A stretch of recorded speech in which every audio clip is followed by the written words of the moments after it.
too divergent. This is going to be as I said, Jim Stone walks San Diego.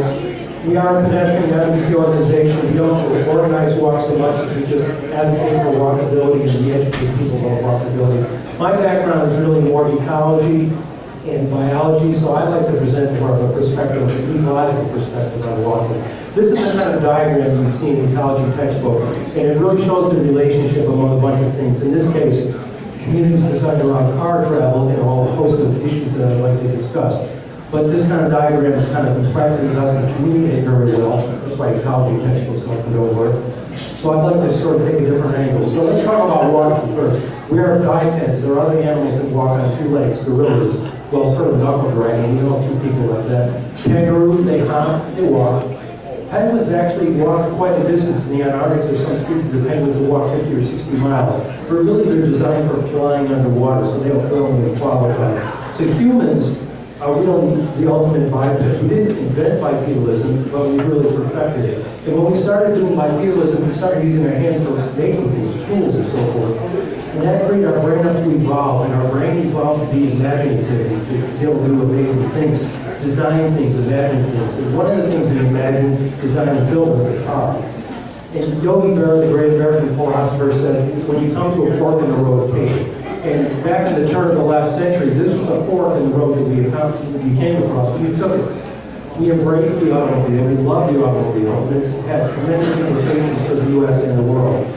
So we embraced the car, we loved driving, we loved the open road, so this meant we had to build more roads. And we spent about $500 billion building roads, and that let us spread out and let us urbanize and create urban sprawl. And that put us further away from work and play, so we had to drive a lot. We spent too much time in our car.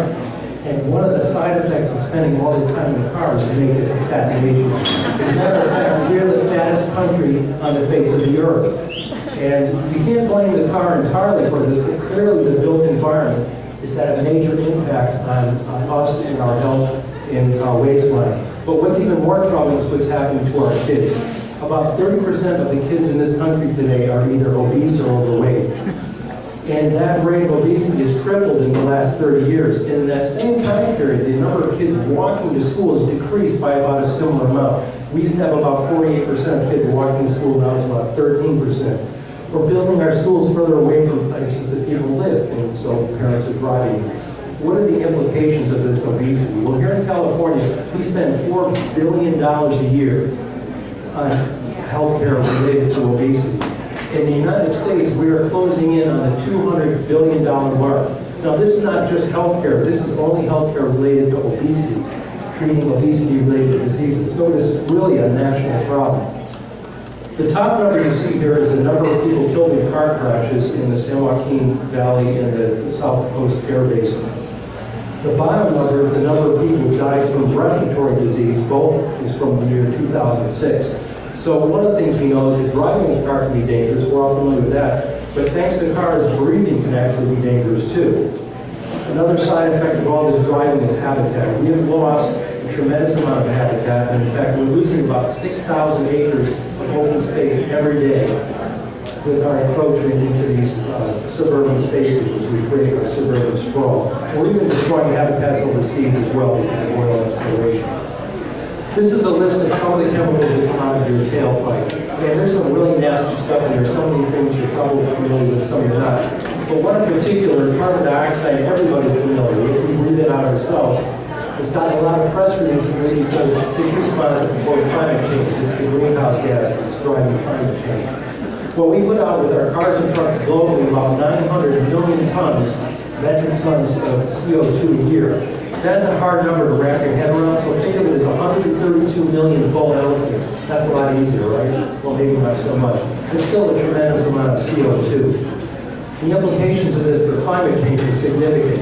It's estimated by the year 2025, in the U.S. alone, we will spend $271 billion a year mitigating the impacts of climate change. Things like damage from hurricanes, property loss, energy costs, and water costs. So clearly, this climate change thing is having a major impact on us, and we can relate it back to automobiles. So what are the solutions for this? Well, we think one of them is the implementation of complete streets. It won't solve everything, but it's a step. Now, this is a barrier to walking, obviously. All the barriers are not quite as obvious, but this is an example of how bad we sometimes design our streets. But if we were able to solve some of these problems with complete streets, what would the impacts be? Well, we know that walkable neighborhoods are actually more valuable. We did a study that showed that property values in walkable neighborhoods run 5 to 17% higher than similar neighborhoods that are less walkable. We also know that retail sales were improved in walkable places. La Jolla Boulevard saw a 24% increase in retail sales when it was improved. Health is another area. 30 minutes a day, if people walk 30 minutes a day, they would reduce arthritis pain that they had by up to 47%. Reduce risk of diabetes, obesity, heart disease, cancer. We would be able to reduce human suffering and at the same time, remember back to that almost $200 billion healthcare cost, while the money we saved.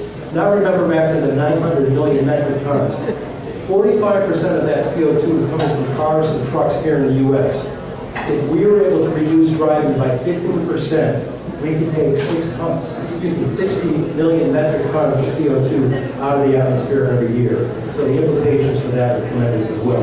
So what does a complete street look like? Well, this is a pretty perfect example of one. You see a narrow roadway with reduced car speed. You can see there's a roundabout, center island, pedestrian refuge, make it easier to cross the street, connected sidewalks, crosswalks, and so forth. So this is the ideal complete street. I want to leave you with one message, and that is complete streets are context sensitive. So every time you design a complete street, remember it's designed for the people there, and it's going to be different in each place. So there are 4 examples of different types of complete streets treatments, and as you look at this, perhaps you'll recognize one of these places locally, and hope maybe someday you get the liver plan